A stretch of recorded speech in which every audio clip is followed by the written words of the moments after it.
Hello again, everyone. This is part 4 of my video series on Alex Toth, where I'm exploring his ideas, his mind, the way his mind works, what he thinks about art, what he thinks about his own art, how critical he is of himself and others. And this way, I think when I finally get into his art, you have a better understanding of the man, because his mind was as rich as his art. His attitude about art, his definitions about art, his discussions and the way he thought of it. I was just thinking about him. I was thinking about the truth, and I was thinking about how, Alex's name, right? Alex Truth. I was just thinking about the idea where truth is very simple, it's very direct, it has no window dressing, it's naked. And it's something that people don't like to talk about. It's very harsh. It's very, truth, quote unquote, hurts, as we always hear, right? Well, truth hurts liars. It really does. Truth doesn't hurt truthful people. It doesn't hurt truth tellers. It hurts liars. There's a lot of liars out there in comics. The artists themselves put a lot of bullshit out there in their writing, in their stories. And there are very few that don't do that. And you can see it literally in their art. And I think the best example of that is Alex Toth. Something very direct, very honest. He wasn't hiding. He wasn't hiding himself or his art or what he thought about life at all. It was there for everyone to see. There's a confidence in that, a very sincere, earnest attitude about life. And here's something here. I'm going to read, I think, 4 or 5 pages of the Paul Revouch interview with Toth for now, and then I'll finish that tomorrow, and then I can start getting into the art books of Alex Toth. And then, because again, I thought it was a good way to get to know Toth through his mind, through his words about art. And then when it comes to his art, you can appreciate a little more where he was coming from. It's just something about the ideas that he expounds on and can, then his art, I think, just shows what he, preaches about. I mean, he did practice what he preached, and you can see it that way. So here's 2 pages about professional courtesies. It's called Paying Homage to the Master. Some of comics' best and brightest talk about Toth. And here's 2 drawings of Batman from Alex Toth. Look at that. I love that kind of texture right there. It's just fantastic. Where the light hits on top, everything around is black, from the buildings to that. It's just beautiful. The pose by Batman. Okay, so it says, let's see here. Most few people we thank them. So these were provided by Jim Amash and Mark Chirillo, the DC Comics art director, who actually has always been friendly with me, regardless of whatever he stands politically. And I've really appreciated that because, again, I was a younger cartoonist and a little presumptuous on my part trying to contact him to get some, work at DC, but also like a spotlight on me, which I got to say, I didn't earn it at the time. I wasn't consciously being arrogant about it. I saw some artists who I guess I thought weren't, to be blunt, I don't think they were worth celebrating. So I was trying to do the best work I possibly could, but that's another story. So let me just start here with Walt Simonson, the great Walt Simonson. Now that's a hell of a cartoonist. If you follow comics, if you haven't, he did Thor for a good number of years in the 80s for Marvel. He wrote, penciled, inked the bulk of those issues. It was so good. It stands the test of time. I have a hardcover edition of that where they recolored the entire thing. And there's a little danger in that, in the modern recoloring of older comics, but I think they did it beautifully. It wasn't too rendered, which I really can't stand with the modern colorists. Everything has like a texture and a shape and a shadow to it, so that really fights with the simple art that was being created in those days. But he's great. He's an all-time great. And check out his comics. He did Orion for DC, Son of Darkseid. But the Thor thing is still, it's one of the great writer-artist, comic books out there, ever. So he says about Toth, he goes, all right, look, everybody who works in comics with a modicum of sense and the ability to recognize talent already knows that Alex Toth is absolutely a genius. That's the given. He goes, that's a given. Here's the evidence. Nothing to do with his brilliant draftsmanship or astonishing sense of design or even the warmth of his drawing, something given the simplicity of his art that is difficult to credit even when you're looking right at the stuff. He goes, nope, it's his postcards and letters. Anybody who hand letters his own missives, includes occasionally illustrations as needed, writes to character count to fill the exact space available, and is actually able to justify his margins left and right is a genius. Unbelievable. Don't believe me? Try it sometime. Damnation, a genius. End of story. Funny, true, brilliant. And this is where I'm going to show you one of the postcards that I got from Alex Toth. This was the summer of 2002 when I had finished Table of One, because Table of One I'm celebrating the 20th anniversary of Table of One this year, but that's the 20th anniversary when I published it, self-published it. Prior to that, I was sitting on it for a few years, waiting for a publisher to publish it.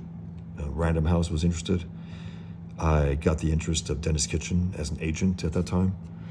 And I sent Toth this, and I remember I was asking a number of people online, wherever I could, to figure out where I could find Toth's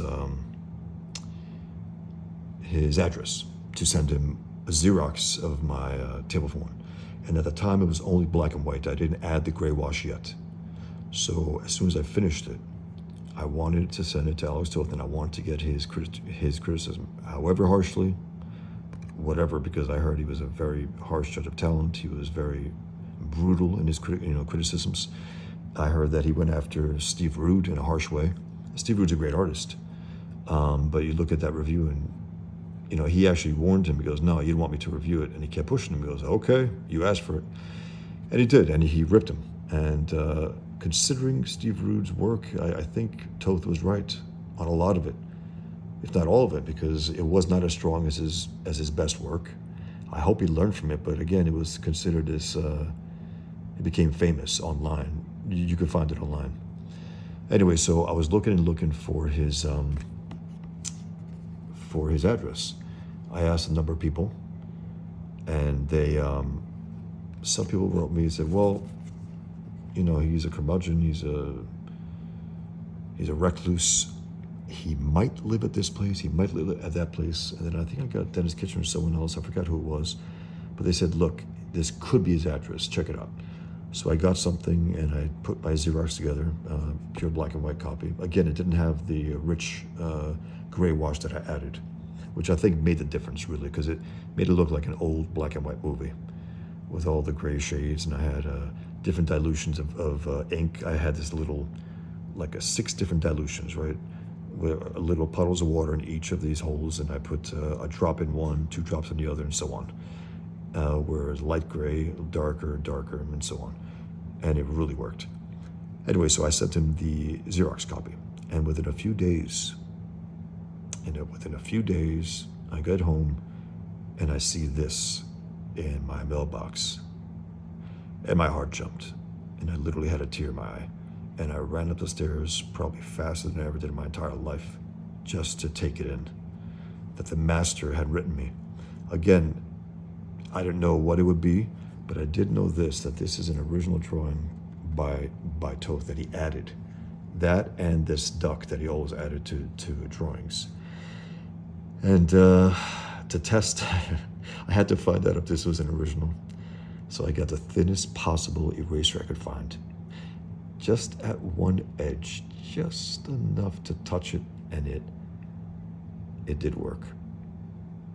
It actually, I realized this was a pencil drawing that was not part of the postcard, that it was actually by Toth. And it's as simple as hell, it's as beautiful as hell. Let me look at this. It's just a simple little drawing of a man in a tuxedo. So, and then he wrote my name with an exclamation mark. I mean, look at that, exclamation point. It's amazing to see his inimitable handwriting, writing my name that way. Incredible. So this was, again, it was August 2002. I had gone to the San Diego Comic-Con a few weeks prior. And what happened was that I went there with the entire 81 pages of Table of One, probably 82 or 83 with the cover and stuff. And I wanted to see if I could interest publishers with it. And I got interest. People were like, some of them were like, whoa, okay. You have an entire book that's already been finished. Meaning it was edit proof. I mean, even though, of course, they could and probably would edit it. But the idea was that I just went there with the intention to say, hey, if you'd like it as is, maybe you'd like to publish it. And nothing came from that. But I did have a chance to talk to a few publishers, IDW. I went to every booth of every major publisher at the time. And some seemed more interested than others, and some were a little surprised that I was able to finish this entire thing on my own, commit to all that time. I remember Barry Winter-Smith told me, he goes, that's a big book for a novice, for a newcomer. 81 pages. Dave Sim took the time to, he took my Xerox copy and wrote a lot of stuff in it. And a lot of it was very, very positive.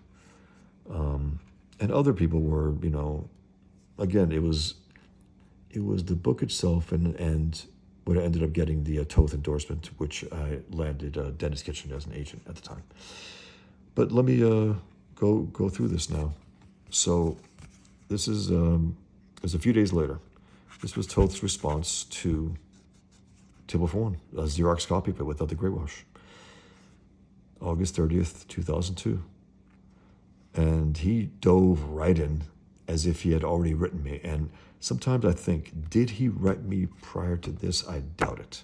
But it seems like he dove right in, like maybe he had thought something prior to writing it, and then he just continued his thoughts on the... And here's what Walt Simonson was talking about. Look at this, the spacing of it. I mean, look at this. It's just beautiful. And it looks like it was completely made with the felt tip marker. So Alex Toth wrote me, he goes, waste not a minute in making dupe copy sets of Table for One, and sending them to the top exec comic editors, product directors at DC Comics, Marvel, etc., where deep pockets and big deals dwell, and go with the best, highest bidder and most trustworthy ethical man company possible. Listen to that. This, he goes, where go with the best, highest bidder and most trustworthy ethical man company possible for your personal protection and success. You deserve it, pro to pro. I was not a pro at that point. He was being very kind because it was my first book. It had not been published yet. I had not been paid my work yet, but let me think about that from the master. He goes, Levitz, Paul Levitz, Cirillo, Mark Cirillo, the art director at DC. Levitz was the editor. I think he was editor-in-chief maybe at that time.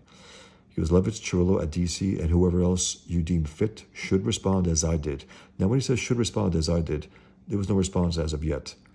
I imagine he had just finished reading it, and maybe, again, he had thought about some stuff and then just dove into writing this.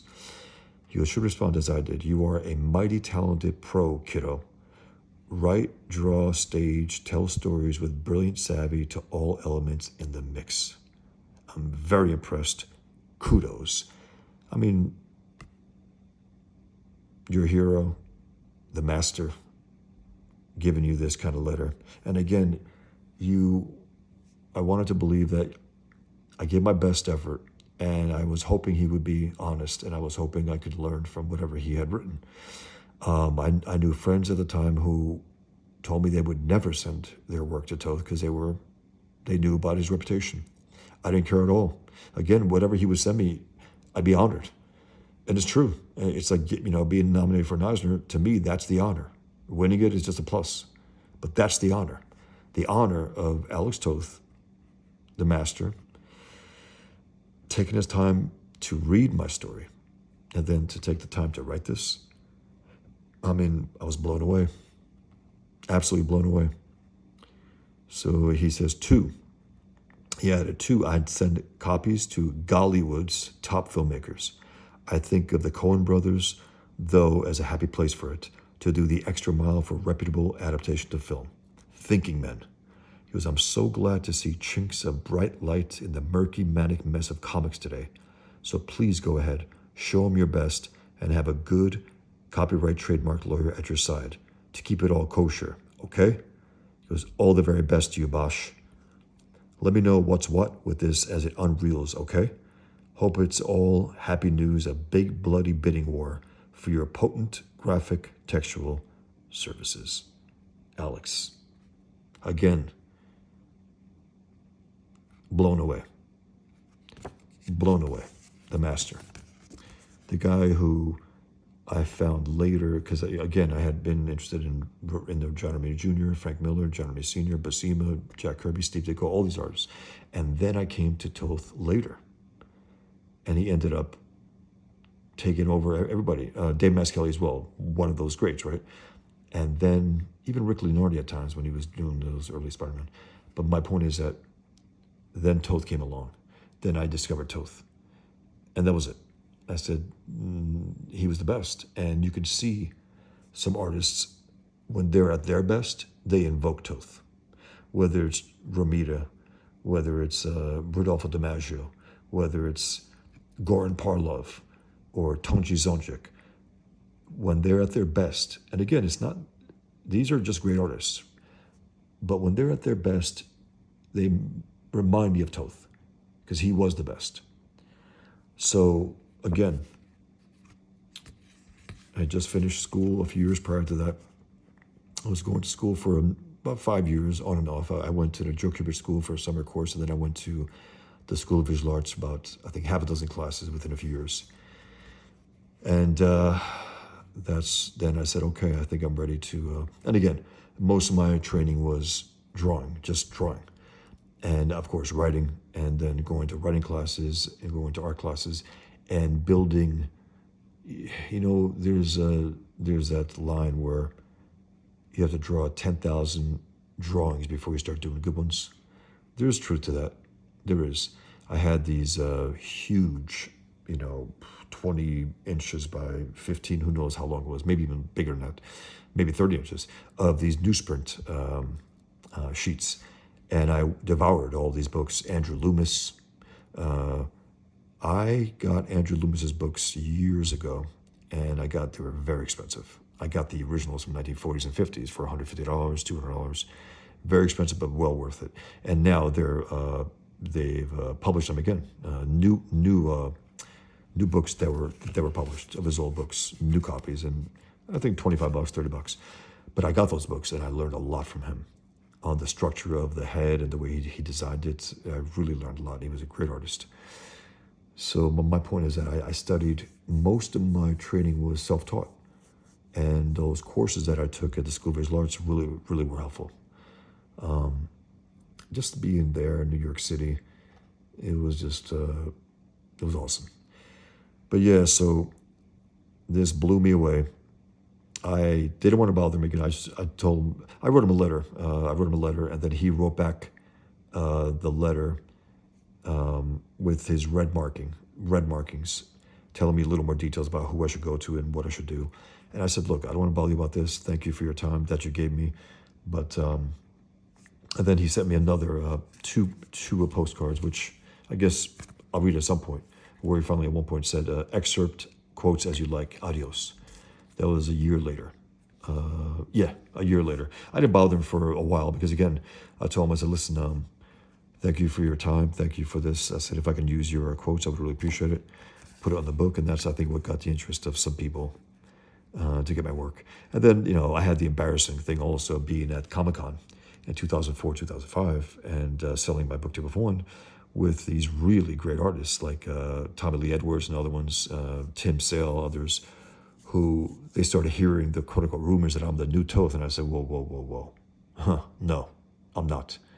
I'm Bosch Fawston. I'm a cartoonist. I'm trying my best. This is my first book. That's the master. I can't even entertain that in any way. Unlike when I hear, I don't know if it's Ever July says it or it's said about him, the Black Stan Lee and all that, or the Black Walt Disney. It's just retarded. The point is that I don't know if they were humoring me. I don't know if they were trying to rib me. But I told him, I said, look, I said, that's the master. I said, he liked my story. Hey, that's, a big, big deal to me. I don't take it lightly, and I sure as hell don't pretend to be better than him or as good as him. And again, I know my worth. I busted my ass to get to the point that I am. I did a lot of work, a lot of pre-work to get to the point of even, even drawing and writing Table of One and then adapting books and so on. It takes a lot of time, it takes a lot of effort.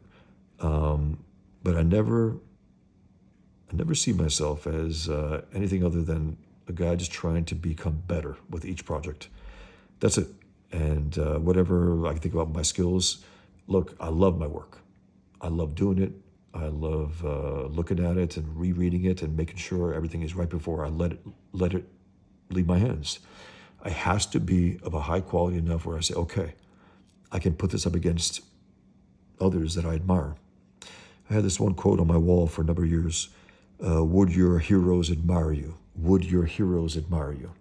And I remember putting that out there on social media, and I got some harsh, people like, hey, I don't know. I mean, no, they don't. They wouldn't. And then some like, hell yeah. And it's not even the point of trying to elicit those kind of reactions, but I think it's a interesting way to keep you on your toes, almost, like you can fool yourself a lot, right? You can pretend that your shit doesn't stink when it does. Or you can underestimate your own work when it's great.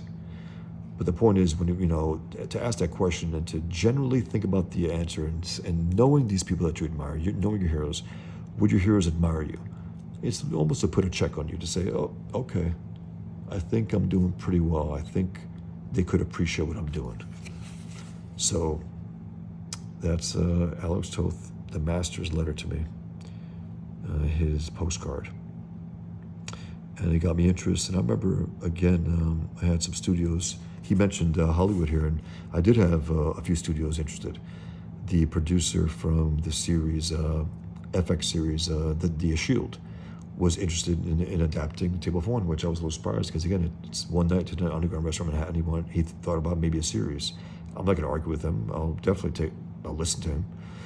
And he kept coming to my booth, and it's so funny. I was there for the 3 days at San Diego Comic-Con, and the person I was with, the woman I was with, she said every time I left to get a coffee or something or go to the bathroom, he kept coming, and I missed him every single time. It's crazy, but it just happened that way. He was a little frustrated, but he eventually made contact with my agent, and we'll see. I mean, there's still possibility for something like that. I mean, I could see an adaptation of that, of The Infidel Pigman. Anyway, so I just wanted to mention that when Walt Simonson mentioned, how great Toth's postcards are, and look at this. I mean, they are a work of art.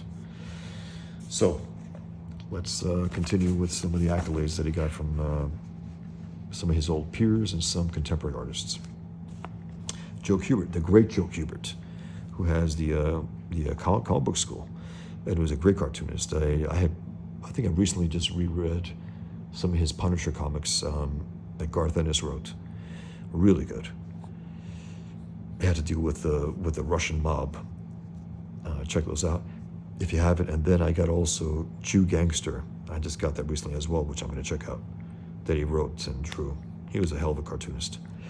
So he says, Joe Kubert says, Alex is a devotee of this particular art form and is more knowledgeable about what it takes to execute good comic book art than anyone I know. Think about that. A master like Joe Kubert even saying that. He's so multi-talented. Everything he does sets the mark for everyone else to jump at. Incredible.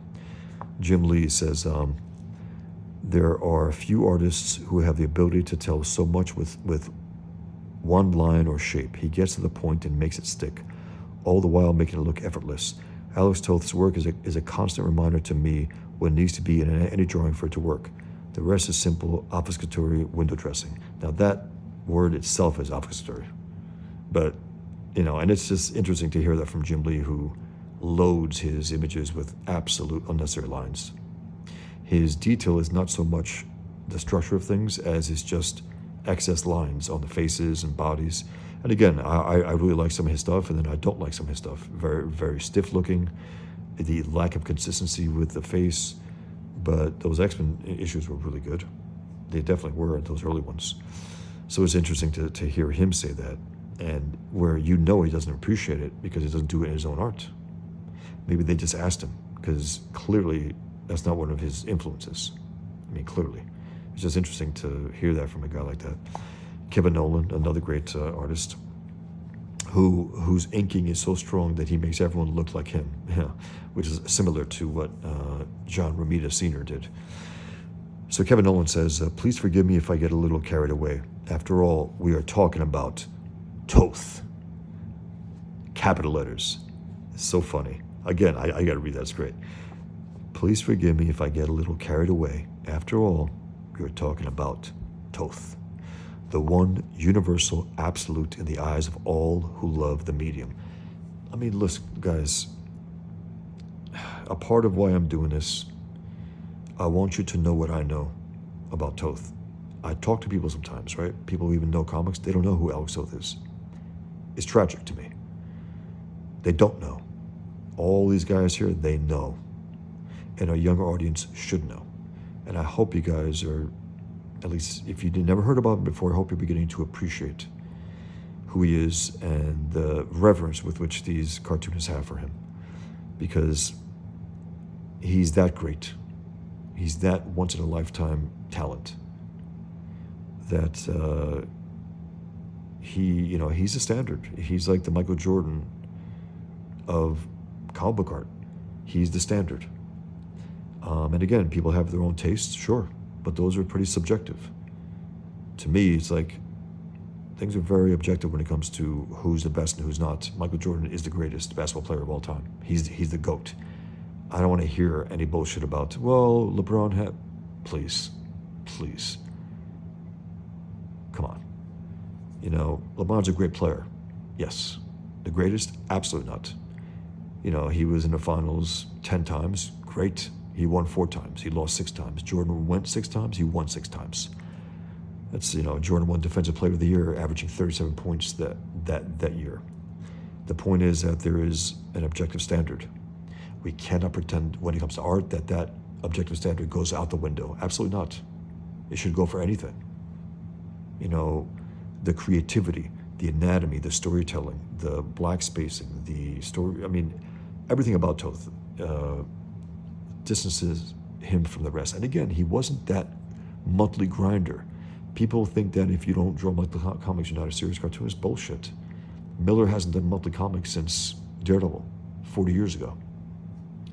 It doesn't diminish him as an artist. It means that he was able to take his time and think about certain things after the fact. Anyway, let me finish what Nolan said. Again, sorry. Please forgive me if I get a little carried away. After all, we are talking about Toth, the one universal absolute in the eyes of all who love the medium.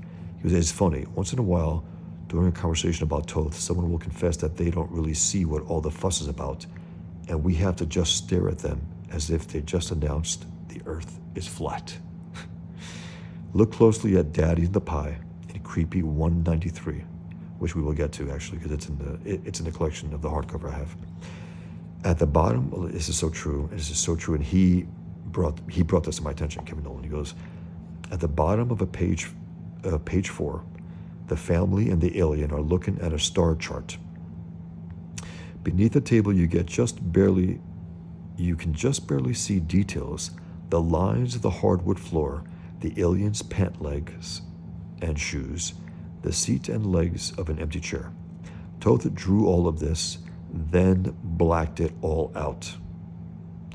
The table is casting a shadow, and everything below it is in darkness.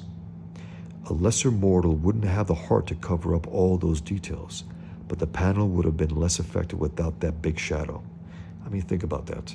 He drew in all those details and then say, you know what, I'm going to take this black ink and cover it all up.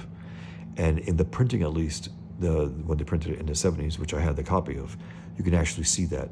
In the hardcover copy, I don't know if they caught all that texture. I don't know. But we will be able to take a look when I go over that. And then he says, the short, sad little story Taps is one of the most stylized and poetic stories Toth ever produced. 100%. It's beautiful. It was in respect to the passing away of Wallace Wood, and Russ Manning, who I was nominated for the Russ Manning Most Promising Newcomer Award, by the way. And they had just died that year, and Toth had a little tribute to them of a character dancing and the crowd not liking it, yelling at him to stop after a few pages. And it's in one of the books also, so I can show you that. He goes, the short, sad little story Taps is one of the most stylized and poetic stories Toth ever produced. It was beautiful with very, very few words. The feeling of movement on the page is simply transcendent. How in the world can he do that with just a few simple lines? On a more personal note, looking at old Toth stories is one of my favorite antidotes for the blues. He really does make the impossible look easy, the complex look simple. When I look back at the comics I loved as a kid, many of them just don't hold up, but Toth's stories look better and better with age. And keep in mind also, I have all these books, right? Every one that came out, I got. And I read them all and look over them over the years. Every time I look at them, though, it's not like it's new. I just appreciate them more. Because I've, since taking comics deadly seriously as a career. I've been hired to produce work outside of my own self-published work. And I bring a little something different than I did when I was just a kid looking at these and admiring them from a far distance. Now I can admire them as a professional and say, man, he reminds you he's still the GOAT. He's still the greatest of all time. Dave Gibbons, the great Dave Gibbons, who drew Watchmen and who drew Martha Washington, which I'm rereading right now. Dave Gibbons says, the first work of Alex Toth I saw was a reprint of a Dell movie comic called The Land Unknown. Back then, I just knew the storytelling was far better than any other movie adaptation I'd seen. It was, like really watching a movie. Years later, I look at the story with an even greater sense of awe. Exactly what I was mentioning before. As a professional, I now understand the tremendous talent and skill required to produce such an effect. Toth's work has always been more than flashy tricks to thrill the kids. Although it certainly succeeds in doing that, it has the enduring quality and depth of true art.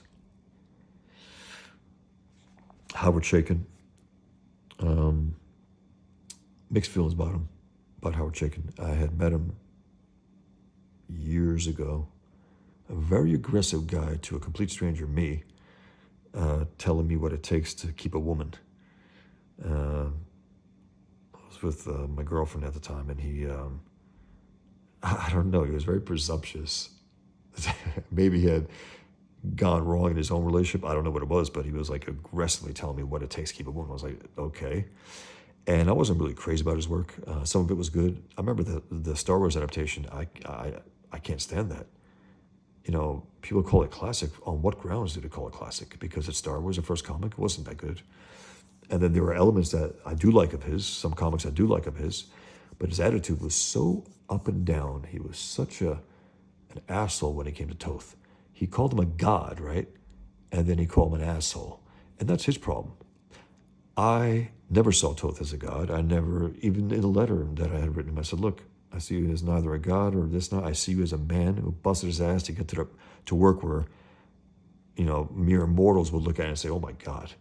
Meaning, he's not a god. He's a man who busted his ass to get to his art to the way it ended up looking. That takes hard work. But Howard Chaykin called him a god. He put him on that on that pedestal and then knocked him down like an asshole. So again, I'm back and forth on this guy. He's a loudmouth. He's not as good as he thinks he is. But again, there was some stuff that I do like of his. I did like some of the comics. I think it was a Nick Fury, Wolverine graphic novel that he had done for Marvel, which was good. I liked some of his art at times. Very repetitious though. He has a few boxes of faces and then looks like picture backgrounds that looked, I don't know what it was. It was like pictures of cities that he manipulated in his computer. I don't know. Anyway, I don't know what he's going to say here. I forgot about this actually. I mean, I read all this and reread it, but let's see, because again, in the introduction to Zorro, he was talking about Toth like a god, right? And then a few years ago, I read him and he trashed Toth. And I was like, that's on you, asshole. You're the one who put him on a pedestal. You're the one who called him a god. And then now you call him an asshole because what? He wasn't sweet to you? Just because you kiss his ass doesn't mean he has to kiss yours. But anyway, Howard Chaykin says, most of us who've known Alex Toth have experienced his legendary temper and temperament. Words like difficult, obstinate, obnoxious, and impossible, to list only a very few, are what come to mind when dealing with this man. That said, it's often easy to forget the work. It's often easy to forget the work. Are you kidding me? Toth is his work. Again, I get a little angry at this, and it's not a defensiveness. It's just like, what the hell is he talking about? It's often easy to forget the work of Alex Toth. That is Alex Toth. I never had to deal with Alex Toth with his anger. I never did. Maybe he did. Maybe he was an asshole about it. Maybe he was pushy about it. Who knows? I sent Toth my work. I didn't bother him. I asked him after the fact if I could use some of his words for a blurb. He agreed to that. He told me a little more details about how I may be able to do some shading in my art at times and this and that. But that's it. I don't want to bother him. I don't want to, be a pen pal with him unless he was willing to. Absolutely. But he gave me, the advice of a lifetime. He gave me the quote of a lifetime. He gave me these beautifully handwritten cards. And again, I didn't want to push it. I didn't want to push it. This guy sounds to me like he pushed it. He wanted to be Toth's buddy, and Toth said, get the hell out of here at a certain point. That's what it sounds like to me. And he's a real leftist hack, too. On top of that, I think someone mentioned the fact that he was really upset that Hillary lost in 2016. He's like, he's a grown man. Give me a break. If you're still a communist at that point, what the hell? Anyways, he was that said, and by the way, also, as I say all this, right, Toth was right-wing. And Jim Amash here, which I might be able to come in the next magazine, I think was trying to get Toth out of listening to Rush Limbaugh because he's a leftist. Again, every leftist wants to make everyone else a leftist, right? Toth was right-wing. It makes sense. He was a rational person. Politically, he was rational. He was not a lefty at all. You could tell in his work as well. There's something truthful about it. You get, this, like actors, the best cartoonists, best writers. Gary Oldman, he's a British actor. He's libertarian, right-leaning. There's something about that. Now, of course, you could find people who are on the left who are talented. Absolutely, no doubt about it. You got Alan Moore. You have other people. You have other actors who are like that as well. But there's something about the best of the best being not leftists. And again, you can argue with me about this, and we can go back and forth. Sure, you want to write in the comment section, go for it. But there's something to be said about that, where you're more in alignment with reality,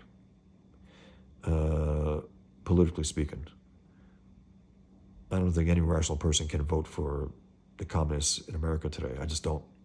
I don't give a shit who you're trying to, argue with me about. Absolutely not. And speaking of that, in alignment with reality, Toth is in alignment with reality with his art. His art looks like it's completely within reality. It has depth, it has three-dimensionality, it has life to it, whether it's cartoony or not. It has shadow, it has everything that a work of art ought to have. So let me finish what Chaikin said. And it's pretty short from Chaikin, like a short fuse. He wrote very few words, even though Al Williamson wrote the least words, but it's very good. Who's a great artist. So he goes, that said, this is Chaikin again, that said, it's often easy to forget the work, put aside at least for the moment how irascible Alex can be. He can't put it aside. He keeps bringing it up, right?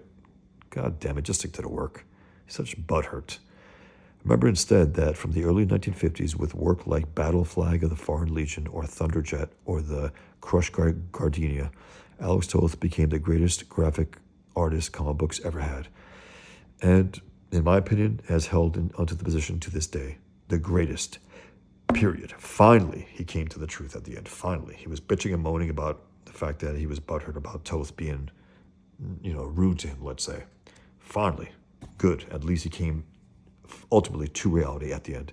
Adam Hughes, another great cover artist, very slick artist. I guess he's drawn some comics, but he's very late. Anyway, he's very good if you know about his work. If not, check it out. He goes, most artists suck. True. Absolutely true. A couple are actually good. A very few are even great. But luckily, every generation is entitled to an Alex Toth. Alex Toth isn't just a great artist. He's a standard of excellence. A yardstick against which almost everyone else falls very, very short. Toth was put here to keep the rest of us humble. Now that might be one of the best things said here. Because, again, if he's the standard, and he is a standard, anyone who understands comic books, who loves comic books, and who has read Toth, meaning they haven't just seen his Space Ghost and say, oh yeah, that's pretty cool. No, I'm talking about read Toth comics, read those big, fat, hardcover books that I have, understood that. They can pretend that, other artists are better. They can do all that, but there's something about the standard, the point of excellence, the point of like, oh man, I never saw that before. No one did that like Toth. Like, holy shit. What made him think of that? Look at that angle. Look at that perspective. Look at the way he designed that. Like, wow. So that's one of the best ones. I'm going to reread it. Adam Hughes. Most artists suck. A couple are actually good. A very few are even great. But luckily, every generation is entitled to an Alex Toth. Alex Toth isn't just a great artist. He's a standard of excellence. A yardstick against which almost everyone else falls very, very short. Toth was put here to keep the rest of us humble. I think of, again, this analogy with Kobe Bryant, basketball player, looking at Michael Jordan as the standard, right? That's the standard. And trying his damnedest to try to reach that standard. Falling short, but getting goddamn close. Going to the finals 7 times to Jordan's 6. Winning 5 of them to Jordan's 6. Winning the MVP, winning all this. He was not as great as Jordan, but he had him as the model, and he was able to rise far more than he would have otherwise. And I love what Kobe said in the documentary, if you haven't seen it, Last Dance, about the Bulls in '98 season, their final season, with Michael Jordan, Scottie Pippen, Dennis Rodman. It's a great movie. Less of a documentary because, you had the principles involved with it, so it's not like an objective overlook. It's involved with Jordan himself. But anyway, it's great. And Kobe Bryant was asked, it was a posthumous video that they put into the film because Kobe died, I think, earlier that year. But he had shot his sit down for the movie prior to that. And he was asked, he mentioned the fact that people come to him and say, hey, Kobe, come on, man. Jordan, you got him. He goes, whoa. He said, if there's no him, there's no me. Do you understand? He goes, I don't get my 5 rings without him. And it takes, keep in mind, a guy like LeBron would never say that, ever. And it's not because he has a big ego, as people mistakenly put. He has a lack of ego to say that. He has a smaller ego, an unhealthy one to say, I'm the GOAT. He calls himself the GOAT. Jordan never did. Kobe never did. Everyone else says Jordan's a GOAT. Jordan doesn't have to. And LeBron repeats it again and again. So the point is that Kobe had the wherewithal to say, look, Mike's the best. And I tried to match him. I tried to surpass him. He was the standard with which everyone had to follow. And so it was already set. He was the guy. There's no one else better than him. So let me try to mimic him. Let me try to follow him and see how far I can go. Because if that's a standard, you have to meet that standard at the least, right? To surpass it, you have to at least meet it. So it forces you to be better than you would have been otherwise. That's what a guy like Toth does to comic artists. He forces you to recognize the fact that, holy shit, I have to really work extra hard, think extra hard to even match that, much less surpass it. So that kind of guy is needed in this field. Not a guy like Rob Liefeld, who some hack editor. I can imagine seeing Rob Liefeld have copy someone, because we know he ripped off artists, right? Rip off some artists, send in some sheets, right? And say, hey, that's my art. Get in there with some shady editor who said, yeah, whatever. That's when the standards collapse in comics, because when he got in, shit artists were like, hey, I have a chance too. What happened? Even the older artists started drawing like it, which was embarrassing. Like Herb Trimpe started to draw like him, which was shameful, embarrassing. But anyway, the point is that you need a guy like Toth at the top of his game to say, okay, I have to reach for that. And not a guy like, Rob Liefeld, where he encourages hacks, shit artists to try to enter the field. And some of them get through. What happens to the standards? They collapse. So you have an artist, and then you have a piece of shit like Rob Liefeld. And again, I know people who listen to, I think, if I'm not mistaken, John Malin has a soft spot for Liefeld. I think he does. At least I don't know if it's a crack that the other guys give him, but he should.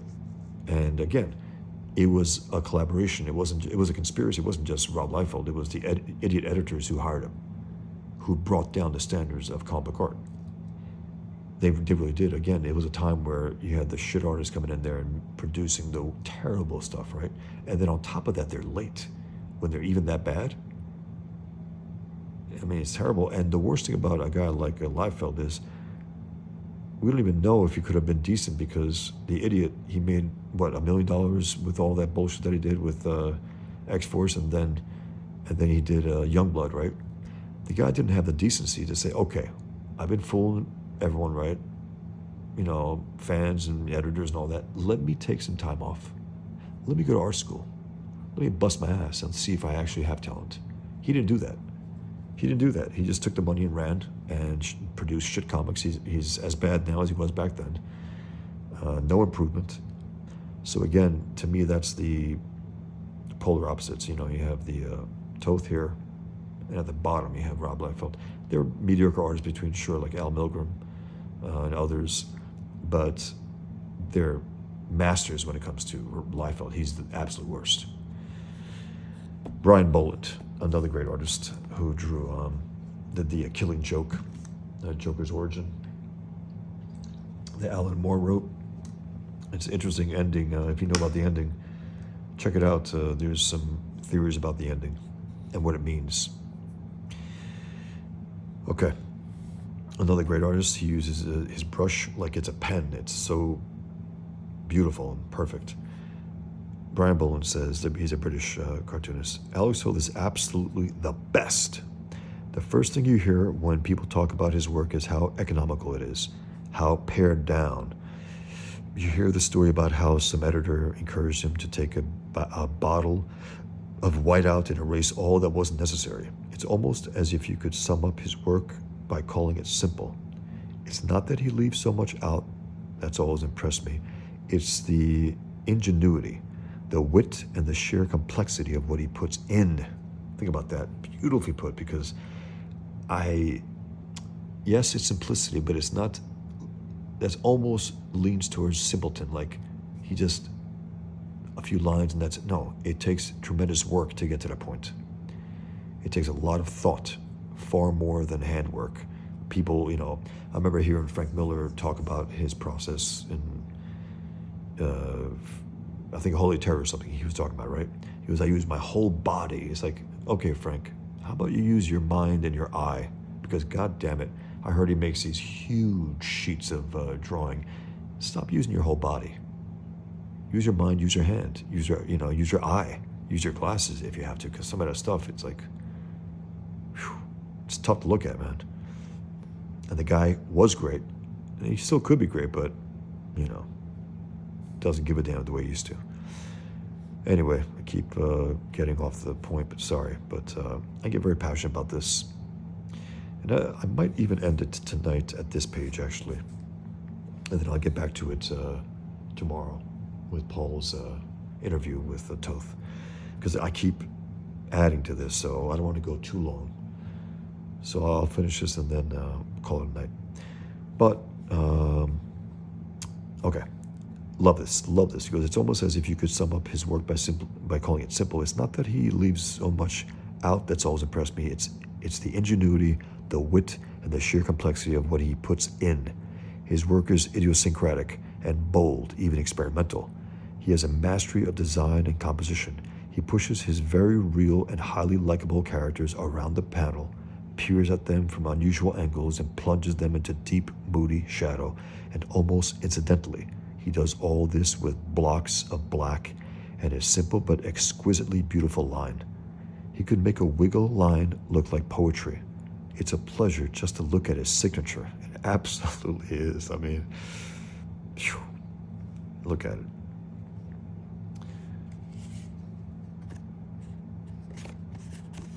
Look at that.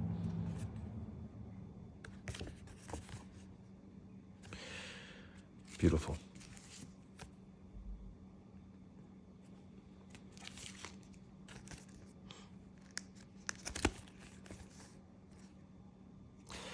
Okay, so it was many, to continue with Brian Boland, many comic artists, and I number myself among them, use a lot of noodly lines to cover up weak drawing. Now that's an honest artist right there. It's a very honest artist right there because they do that. It's a lack of confidence that leads them to do that. It's also, if you think about it, right? People don't want to be naked, right? They feel self-conscious. If they're forced into a situation where they have to go into their shorts, right, in public, let's just say. A lot of people will be very reluctant to do that. And so they, of course, wear clothes, right? Art as well. People are very reluctant to be naked and simple and truthful and direct. They always want to cover it up, whether it's the shadows and the face and the lines and everything covering up there. It's a lack of confidence. It's not good. An artist should be, an artist at his best, at his peak powers, should be confident enough where he's going to not worry about that. Again, background art, machinery, buildings, cars, that requires detail. You can't skimp on that. It's not just a few lines, dude. You got to do a lot of lines. You got to make it look authentic. But then when it comes to drawing people, you don't have to bring that same kind of unnecessary detail onto the human body and the human face. Whereas you get, I think, a Jim Liu there, which talks about all this stuff, right? No window dressing. Hey, Jim, you don't believe in any of that at all. I don't even know why he was asked. Maybe someone was just walking through and, clearly he wasn't influenced by a Toth. Clearly. He's the guy who puts window dressing. His whole thing is window dressing. Let me continue. He goes, again, the honesty here I absolutely love. Many comic artists, and I number myself among them, use a lot of noodly lines to cover up weak drawing. When you draw as sparingly as Alex, you don't have that luxury. You really have to know how to draw. And in that respect, he puts the rest of us in the shade. I mean, again, when your ability is sound, when you can draw the hell out of things, you don't feel the need to show off. You don't have to. I have to outdraw that guy. I got to make more lines on here so I'll get more lines at the convention and so on. More lines in my bank account. It's like, that's not an artist who thinks along that. That's a businessman. That's fine, but This is an art field. I don't give a shit what you think about it. It's an art field. The comic book business is an art business. It should be people who take art. It should be people who take art seriously, and the bulk of them don't.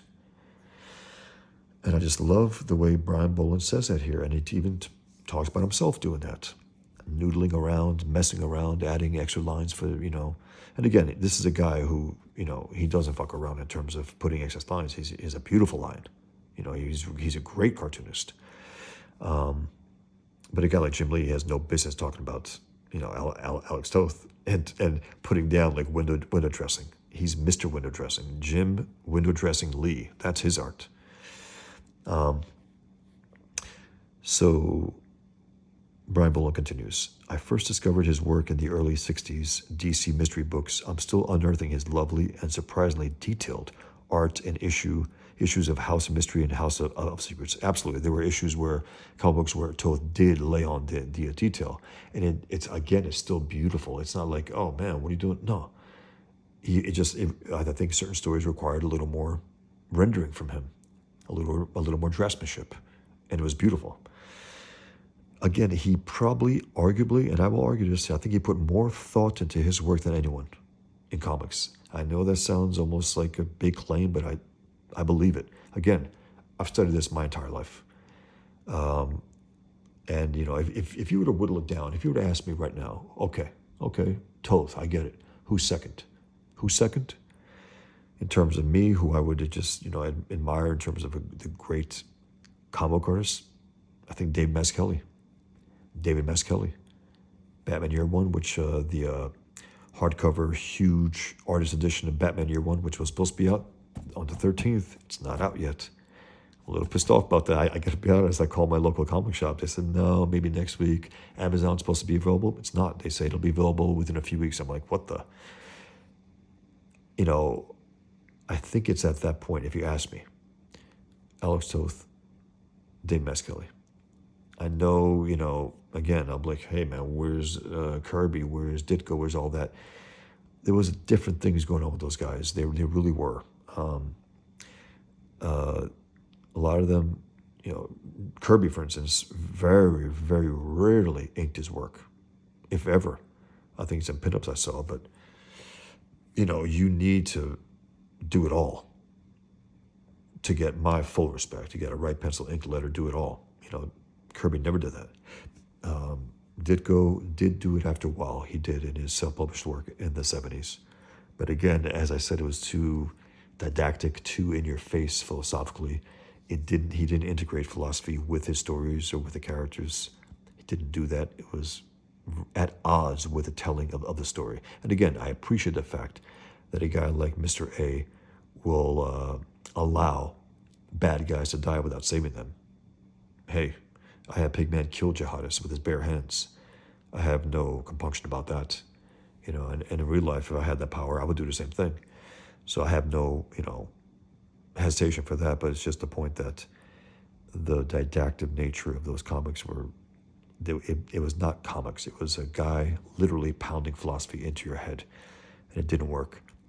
And whereas Toth, again, he wasn't the greatest writer, but Bravo for Adventure is a sincere effort, an earnest effort to write a story that takes place in the 30s with a pilot, and it's good, it's solid. And then, as Kevin Nolan mentions, Taps, a beautiful, very short story that Toth wrote, penciled, inked, lettered, everything, that told a little tale in a very small way, but a beautiful tale. So Brian Boland continues. He said to talk about the incredible detail of those issues. First covered. Okay. Art and issues of House of Mystery and House of Secrets, Hot Wheels, Rip Hunter, and the classic Flash and Atom story in The Brave and the Bold. I followed it in the Warren books right up to Jesse Bravo.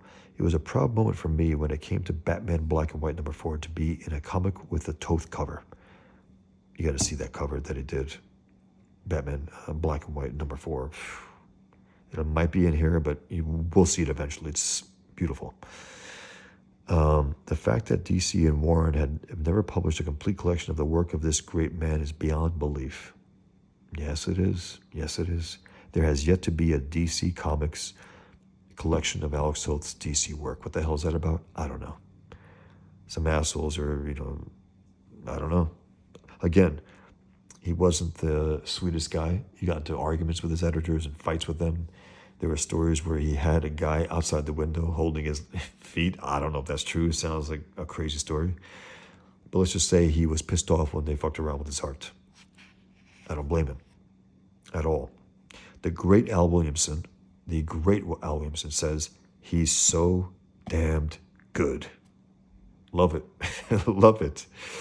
Bill Sienkiewicz. He's a painter. He did Elektra, graphic novel with Frank Miller. He did New Mutants. He did a lot of comics. He did a Daredevil graphic novel with Frank Miller, with the Kingpin, which was fantastic. And if you remember last part 3 of my Toth discussion, he said he's a brilliant kid about Bill Sienkiewicz, but he's a little wild, he's a little crazy. I don't know what's going on there. And yeah, he is a little, he's not sure if it's exactly comics. It is, I know what Toth means though. He's not a traditional artist clearly, but it does work, especially for like that, again, that Elektra story, which was wild to begin with Garrett, the the SHIELD agent. Great character, fun. And that was very funny. It was such a satire, that series, Elektra Assassin. Check it out if you haven't. It's absolutely worth it. It's a wild ride from start to finish. So Bill Sienkiewicz says, the term artist has been used to describe Alex Toth and his work for as long as I can remember. As a moniker, it can cut two ways, both as the ultimate compliment and as the miscongeniality of artistic hierarchy, a quasi-consolation prize, veering nervously close to elitism when it's used in reference to the fans who don't get his work. And that's a case, again, I've spent the last 20 years trying to introduce people to Toth. Some of them never knew who he was. And again, if you're in this field at all in any way and you don't know Alex Toth, you got a problem. You really do. It's like, where the hell have you been? Why don't you know about this great artist? But there are artists who don't know him. And it's like, oh, okay. I mean, open your horizons, man.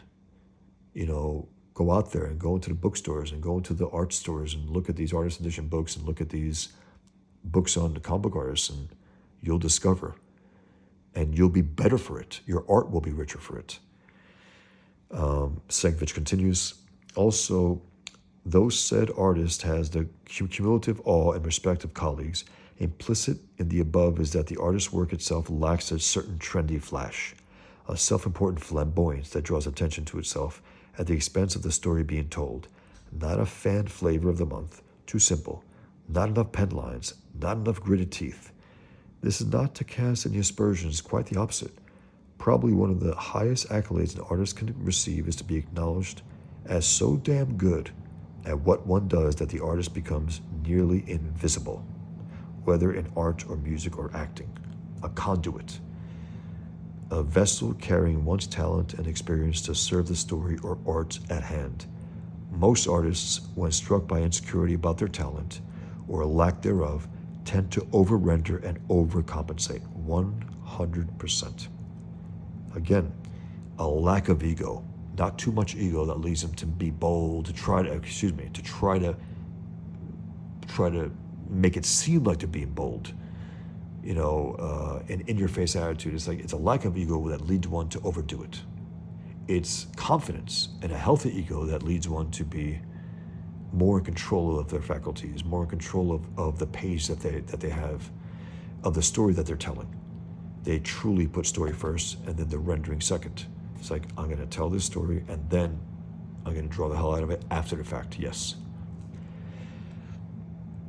He says, he continues, most artists, when struck by insecurity about their talent or lack thereof, tend to over-render and overcompensate. They do things that they might not do if they allow themselves to trust their own instincts. They can easily step all over their message, 100%. But not guys like Alex. He doesn't seem to do that. He makes it look so easy, too easy as a matter of fact, hence the above paragraphs.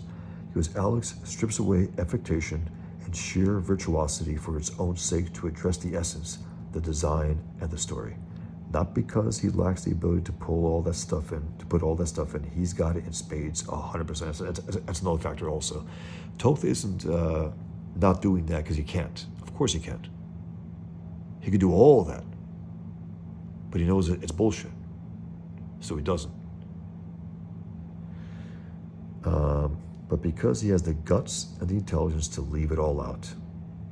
Consequently, the work doesn't pander, nor does it seek our approval. It stands on its own terms. It quite simply is. Love that. Man, this is a hell of a homage that Bill Sienkiewicz gives to Toth there. Beautifully put. We who draw and tell stories for a living tend to see that naked and exposed work, rightfully so, as the gauntlet that's been thrown at our feet by a master. Dare we ourselves try to say so much with so little? Beautiful, man. Damn, him and Bolin just knock it out of the park. Hughes also. I mean, all these guys had their great things. To be honest, except Jim Lee. I don't buy that bullshit. That was absolute bullshit come from him. Again, you know he's not a Toth fan. You know nothing about his work says Toth. Again, I think he was around when this guy was asking for quotes and hey, Jim, do you have anything to say about Alex Toth? Probably, because that seems like very surface what he was saying. And then Tim Sale, who came to my booth after he heard I was quote unquote the new Alex Toth, and again I disabused all these guys of that. I said, guys, I'm not going to go there. I don't want to even start that whole thing. It's not true. It's bullshit. First of all, I'm not that. I would love to even get to the point of being, in the same sentence with him. And again, it's not a lack of ego on my part. I have a healthy ego, but it's a point that, it was my first book. I'm not going to pursue anything. I gave everything I had to it, and I happened to get some great stuff in response, from Toth's, endorsement to an Eisner Award to most promising newcomer, Russ Manning. It's awesome. But the point is that, you do the best you can. And so Tim Sale came to my table, I think, based on that as well. A few of these artists, and they were very interested. They said, wow, this is interesting. So we were talking about gray wash. And at the same time, I will say about Tim Sale, I loved his gray wash. I did not like his rendering. I didn't like his Batman. I didn't like the way he drew the body at times. I don't know what was going on there. So mixed feelings about it. But, he died a few years ago. Unfortunately, he got sick. But if I was to point out one thing that really stood out, I think it was a Daredevil yellow. His gray wash really was beautiful. And we were talking about that because I put gray wash on table for one. But yeah, there was something going on with, I don't know what it was, the short nose on Batman, the weird, look at some of the characters, very cartoony in an unappealing way. But that's a whole different story. I'm very opinionated, as you can tell. This is my life, comic books. Writing them, drawing them, reading them, loving them, hating them, and so on. Dedicating my life to this. Tim Sale says, Alex Toth's work, like all great things, rewards you the closer you look. The simplicity is deceptive. Some find it too simple, but for me it has always been compelling because there is actually so much there. That's true. The weight, the daring use of blacks, the characterizations, and above all, the thoughtfulness, like he's figured it all out, because he has. So I'm going to stop there. And next time, probably tomorrow, I'm going to read Paul Ravoch's interview with Toth. And these are friends talking. Two great artists talking. Paul's a great artist. It's them talking, so it should be good. And again, as you can see, I highlighted all these interviews. And you can see his art also here. His beautiful woman. Great shadow. The very interesting compositions he has here with close-ups there. Look at that. Look at that. That beauty of a detail. Again, that's fine detail there, man. Look at that.